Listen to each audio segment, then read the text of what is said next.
Hi everyone, Jess here, and as you can see, I've got a Take 5 challenge happening today. I am participating in this wonderful Scrap 5 hop that was initiated by Becky over at My Creative Life on YouTube and Instagram. We would really love it if you wanted to join in with us today. Just use the hashtag Scrap5, F-I-V-E, so we can check out what you do. The 5 things today, as you saw, or for this month actually, for the month of November, as you saw in the still photo that I had at the very start, is 3 or more pattern papers, which, ta-da! I'm currently using my 3rd piece of pattern paper as we speak. 3 or more pattern papers, ribbon, gold, splatters, and tearing technique. Now, bonus points if you notice as you're watching this video that one of those 5 I totally do not do. By the very end of the video, I have done it, but pretty much 99.9% of this video, I only did 4 of those things. So if you think you already know, leave me a comment. If you're super savvy, put it as, put a time in the video to be like, I guess you didn't do, duh. And, see who can be the quickest to work out what it is that I didn't do. So for this technique, I am using a whole bunch of different things actually to sort of layer up the background. I've layered a whole bunch of pattern papers. There are 3 main ones that you can see there already. As per the requirements of the Grab 5. I'm now getting my watercolor paints out, and there are my splatters of watercolor. So just making sure I do everything. Can't believe I missed one. I'm being so careful to do everything and I missed one. So I'm also just using an old makeup sponge. I tried pushing it through this stencil, but it was too wet and it just completely smudged, so that didn't work at all. So I didn't try again the next time as there was no real point. It's just splatting on a little bit of pink there. When you mop it up like they did then, it certainly changes the intensity of the colour, but I was being lazy and wanted it to dry as quickly as possible. Because putting the watercolour through the stencil didn't work and I was too impatient to dauber it in, I just went and got my texture paste and I have just scraped that through with an old credit card instead, because tried and true technique, I knew it was going to work. It's quite a cold day today on the day that I'm making this, so I then also just pop this at my feet over the ducted heating vent and it can quickly dry.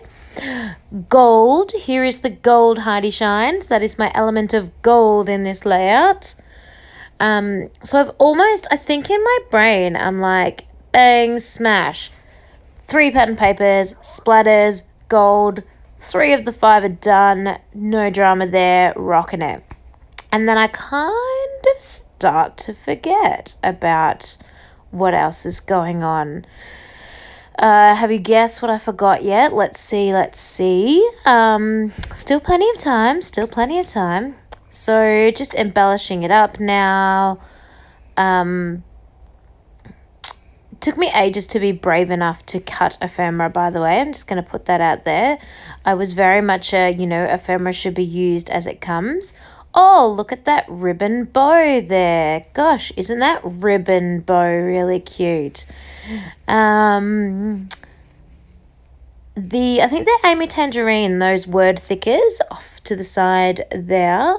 This is a kit from Kitaholics Kits. It's 99% Happiness Collection from Cocoa Vanilla Studios, but there is a few other bits and bobs, and one of those bits and bobs is this, Amy Tangerine word sheet.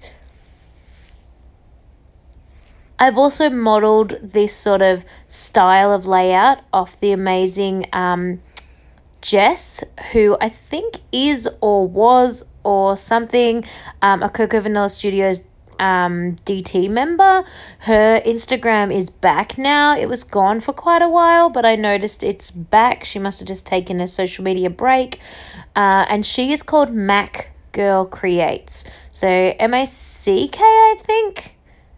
Mac Girl Creates. There's possibly a full stop in there, but if you just search that in Instagram, she should totally come up. And she does this sort of style of layouts quite a lot, and I really like them. And I'm certainly not to her caliber yet, but the more we practice, the better we get.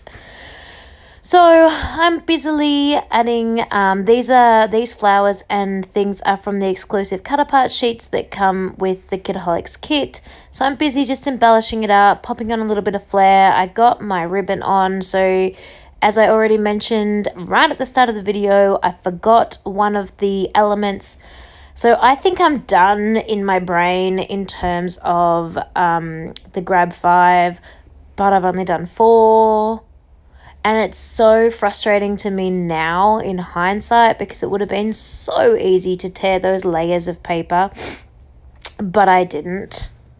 So let's just keep watching to see what bombshell happens later on in this video. I don't quite ruin it. I'll just give you that sneaky hint because you might want to hang around now to find out what I'm talking about. I almost ruin it. I just about ruin it, but I think I managed to save it. I think.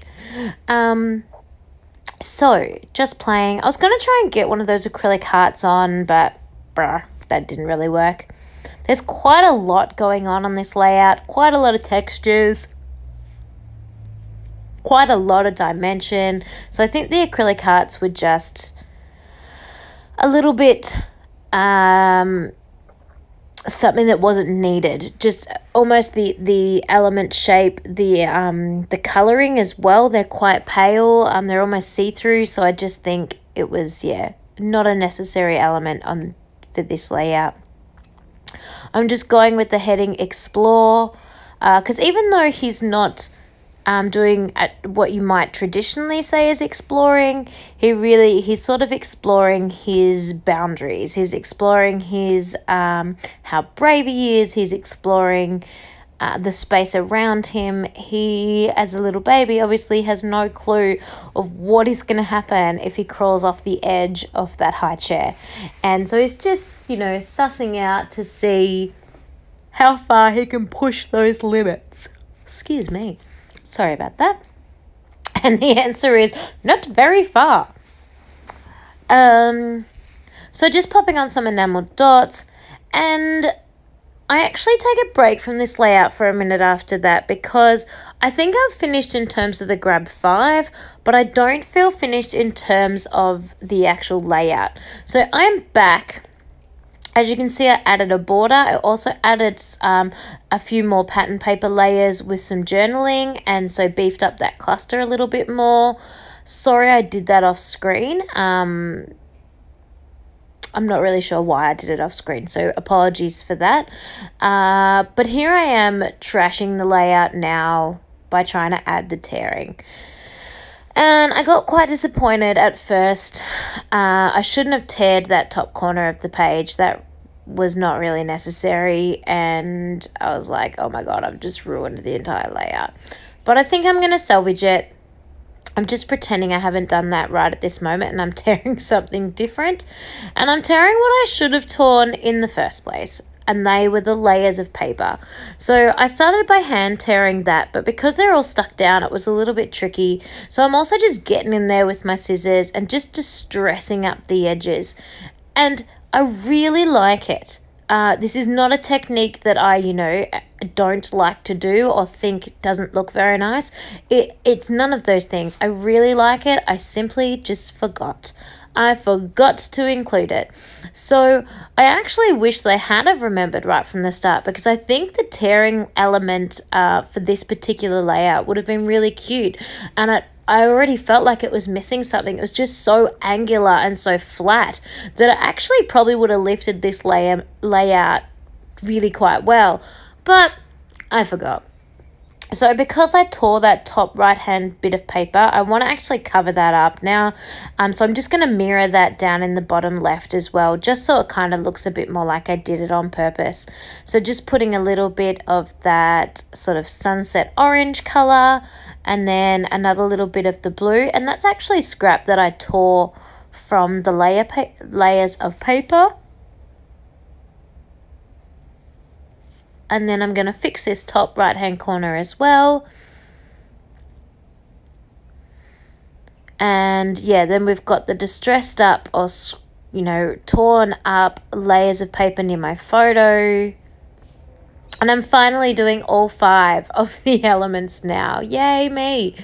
And as I said, this looks much better having those torn bits added to the layout. It actually now just sort of lifts that page and gives it that more texture that it needed. I decided I wanted to have a torn element to all 3 of my paper layers. So I've got the torn element happening in the photo cluster, the torn element happening in the journaling cluster, and I also just distressed just the edges a little bit down in the title cluster as well. And I'm happy now. I think we've got this going. So I'm just going to trim off those extra edges, and then I'm going to come on over to some stills so you can see this close up. So I'm going to remind you again of the 5 things that we needed to use. I didn't like how, I'm going to pause for a second.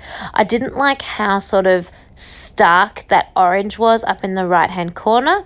So I'm just going to pop on a few little butterflies, and I moved that floral piece up there as well. I just wanted to tone down that orange a little bit. It's probably larger than I would have liked it to be, but because of the tear in the white paper that I was trying to cover, it's just how big it needed to be. Totally fine. I'm embracing it. So, stills. So I needed 3 or more pattern paper. Tick. I think in general I've got about 4 different coloured pattern papers, but there's possibly 5. Gold, that's my Heidi Shine. Splatters, that's my watercolour. Ribbon, there's my little ribbon bow. And then the tearing element, which of course we now know I have included. So thanks for watching. I hope you play along. Don't forget #Scrap5.